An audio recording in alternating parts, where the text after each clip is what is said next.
Not actually Christmas right now, and so it's kind of technically wrong to do a night about Christmas during Advent, but we're not going to see you guys officially during Christmas, and so we wanted to do a night to celebrate Christmas with you, our Life Teen family. And you know, Christmas is a really interesting holiday to me. I think it's interesting that it's such a controversial thing. Like, everything about it is controversial. Even like gift giving is controversial sometimes. Some people say that it's greedy to, like, people are too focused on greed and getting things for Christmas, and that can be really like distracting for them. Some people say that it's good to give gifts. Some people, you know, like, there's all this different stuff about gift giving specifically in Christmas time. And so I wanted to read you guys a little Christmas story, one of my favorites, about gifts. So.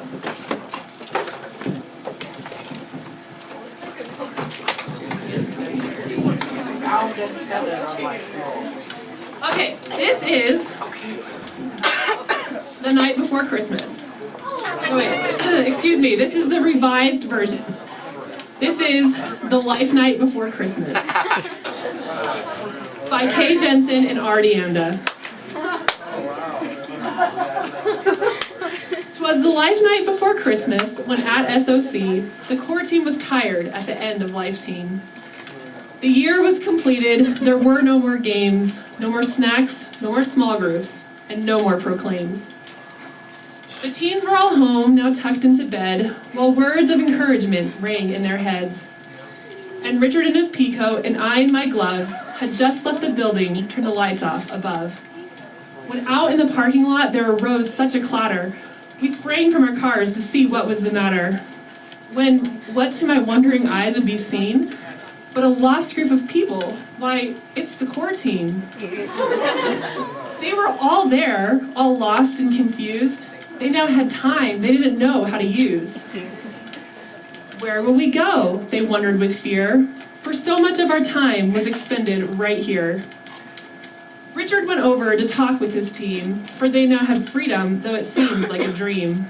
He must prove this is real, it isn't a game. And he whistled and shouted and called them by name. Now Shannon, now Kathy, now Emma and Stefan, on Ian, on Angela, on Courtney and Sean. Take Kat and take Jess, take Jason and Sam. You can go home now. Go on now, just scram. We put them in their cars, made sure they knew how to get to their homes, or how to leave anyhow. We stood in the parking lot and watched them go as they drove in the night through the dark and the snow. In the cold winter air, we stood reminiscing, knowing the core team we soon would be missing. Though we longed for the break, we knew very soon we'd be missing the company of these crazy loons. This little mishap of the core team's confusion made us think, and we came to this conclusion. A bundle of gifts they bring where they go. They share these gifts every week, as you know. Courtney's joy, how it shines, Kathy's heart so caring, Jess's advice like a mother's, Kat's friendship unerring. And Stefan's wisdom inspires us all, while the laughter of Shannon makes us all have a ball. The energy of Jason never does quit. Angela has art, hard work, and quick wit. Sam has a quiet and comforting way. Sean's knowledge of the church will never betray. Ian takes pictures and sneaks like an elf. We have great memories because of his stealth. Marianne entertains us with stories and jokes of funny things she has done and of interesting folks.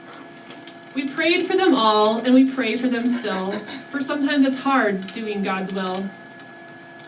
For their selfless acts sometimes go unseen, even by some of us here at Life Teen.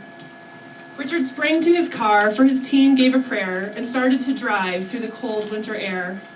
But I heard him exclaim ere he drove out of sight, "Happy Christmas to all, and to all a good night." The end.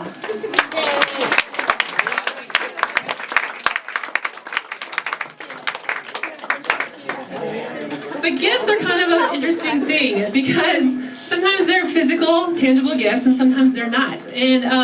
And the core team has shared many gifts with you guys throughout the years, and you guys have shared many gifts with us.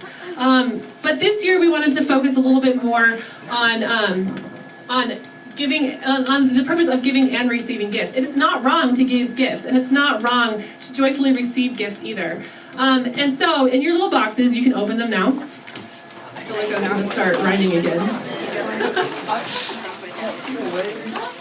This is the best gift that we could give you guys. This is what we strive to give you every single week here at Life Team. It's just Jesus. And so we pray that you guys take these crosses home and that you wear them and that you remember the gift that we try to give you all the time is Jesus and the love that he has for you guys.